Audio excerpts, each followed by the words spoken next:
নমস্কার দর্শক বন্ধুগণ, বড় ধান চাষের সময় এই সময় অনেকেরই গুরুত্বপূর্ণ পর্যায়ে চলছে।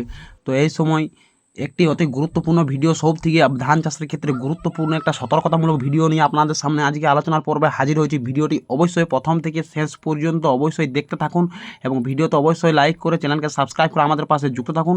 ভিডিও আপলোড করা হবে এই চ্যানেল থেকে। তো কারো কারো বড় ধানের জমির ক্ষেত্রে এই শীষ ফুটে বার হচ্ছে এবং কারো ধানের এখনও পর্যন্ত গর্ভাবস্থায় রয়েছে এবং অনেকের ধানের গর্ভাবস্থা পার করে ধানের শীষ বার হয়ে ধানের মধ্যে একেবারে প্রচুর পরিমাণে সারা জমিতে ফুলে পরিপূর্ণ হয়েছে। তো এই সময় চাষিদেরকে এই যে ধানের থোড় ফেটে যাওয়ার পর চারিদিকে যে সময় পর্যায়টা চলবে, এই সময় ধানের মধ্যে বিভিন্ন বিশেষ কতগুলো সতর্কতা অবলম্বন করতে হয় চাষিদের ক্ষেত্রে। না হলে কিন্তু ধান চিটে হবে, ধানের মধ্যে আগড়া দেখা দেবে, ধানের মধ্যে ফলন 50 থেকে 60% কমে যাবে, আরও ইত্যাদি ইত্যাদি রকমের সমস্যা কিন্তু এই সময় দেখতে পাবেন। তো এই সময় যে সমস্ত এই সময় যেরকম ধানের অবস্থা দেখছেন, সেই যদি বর্তমানে আপনার বড় ধানের অবস্থা যদি সেরকম রয়েছে, তবে সেই ক্ষেত্রে অবশ্যই আপনাদেরকে বেশ সতর্কতা অবলম্বন করতে হবে। তার মধ্যে যেটি এক নম্বর আপনাদেরকে জানাবো সেটি হচ্ছে এই সময় কোনো রকমের কীটনাশক, ইনসেক্টিসাইড, রাসায়নিক সার, ফার্টিলাইজার, পিজিআর ইত্যাদি ইত্যাদি ওষুধ প্রয়োগ করা থেকে বিরত থাকতে হবে।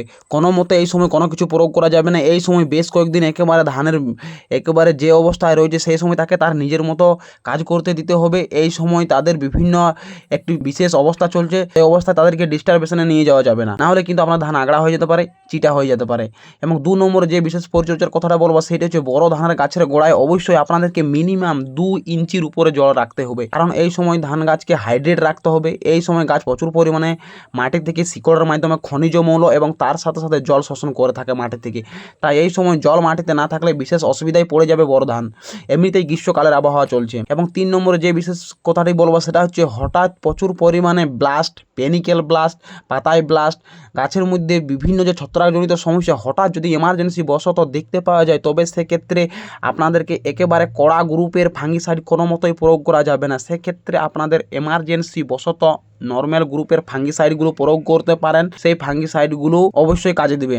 মনে রাখবেন, কোনো কড়া গ্রুপের ফাঙ্গিসাইড এই সময় যদি প্রয়োগ করেন, ধান গাছ মাটি থেকে পাতার মাধ্যমে খাদ্য গ্রহণ করতে পারবে না, শিকড়ের মাধ্যমে খাদ্য গ্রহণ করতে পারবে না, ধান গাছ শক্তপোক্ত হয়ে যাবে এবং জাইলেম কোলা, ফ্লোয়েম কোলার মধ্যে প্রচুর ডিস্টারবেশন দেখতে পাওয়া যাবে। এবং 4 নম্বরে যে বিশেষ কথাটি বলবো সেটি হচ্ছে এই সময় আমন ধানে প্রচুর পরিমাণে শোষক পোকা লাগে, কিন্তু সেটা বর্ষার সময় আপনারা দেখতে পান। কিন্তু যেহেতু এখন গ্রীষ্মকাল চলছে, তাই এখন শোষক পোকার আক্রমণ সে হারে কিন্তু গাছের ক্ষতি করতে পারবে না, কারণ অতিরিক্ত তাপমাত্রায় শোষকের লার্ভাকে নষ্ট করে দেয়, শোষকের লার্ভা বাঁচতে দেয় না। তাই ফালতু অন্যের কথা শুনে ফালতু ভয়ে পড়ে শোষকের ওষুধ স্প্রে করতে যাবেন না, কারণ শোষকের ওষুধ অত্যন্ত তীব্র ওষুধ হয় এবং এটি ধান গাছের মধ্যে কিছুটা হলেও ক্ষতিকারক প্রভাব, তার সাইড ইফেক্ট দেখতে পাওয়া যায়। এবং বড় ধান চাষের ক্ষেত্রে এমনিতে যেহেতু গ্রীষ্মের আবহাওয়া চলছে, এই সময় কোনো রকমের শোষকের ওষুধ কোনো রকমের প্রয়োগ করা আপনাদের প্রয়োজন পড়বে না। এবং 5 নম্বরে যে বিশেষ কথাটা বলবো, এই সময় লোভে পড়ে দেখেছি অনেকে যে ধানকে অতিরিক্ত পরিমাণে ওজনদার করবো, ধানের শীষকে যেহেতু হৃষ্টপুষ্ট করবো, ধানের মধ্যে একেবারে দানা পূর্তি যাতে সম্পূর্ণ ভালোভাবে হয়, তার জন্য ভিটামিন, পিজিআর ইত্যাদি ইত্যাদি দানাদার পটাশ এই সময় লোভে পড়ে অনেকেই স্প্রে করেন বা ছড়িয়ে ফেলেন। তো এই সময় দানাদার পটাশ তার সাথে ভিটামিন ইত্যাদি কিছু স্প্রে করার জমিতে প্রবেশ করা থেকে একেবারে সাবধানতা অবলম্বন করবেন, নাইলে কিন্তু আপনারা বিপদে পড়বেন। কোনো মতোই এই অবস্থা যদি জমিতে প্রবেশ করেন এবং স্প্রে করে দেন, সেক্ষেত্রে বিশেষ সমস্যা আপনারা দেখতে পাবেন। তাই এই সময় স্প্রে করা, বিভিন্ন সার ওষুধ প্রয়োগ করা ইত্যাদি ইত্যাদি থেকে মোটামুটি 7 থেকে 8 দিনের মতন আপনারা বিরত থাকুন এবং আপনারা ধান গাছকে নিজের মতো ফুলকে কমপ্লিট, ধানের মধ্যে ফুল ঝরে যাওয়ার পর ধানের মাথা নোয়া বা শীষ নোয়া হতে দিন। তারপরে আপনারা বিভিন্ন ধরনের যে পরিচর্যার কথা বলো সেগুলো একের পর এক করবেন, আপনারা অবশ্যই ভালো ফলন দেখতে পাবেন। সকলে ভালো থাকুন, সুস্থ থাকুন, চ্যানেলকে সাবস্ক্রাইব করে আমাদের পাশে যুক্ত থাকুন। নমস্কার।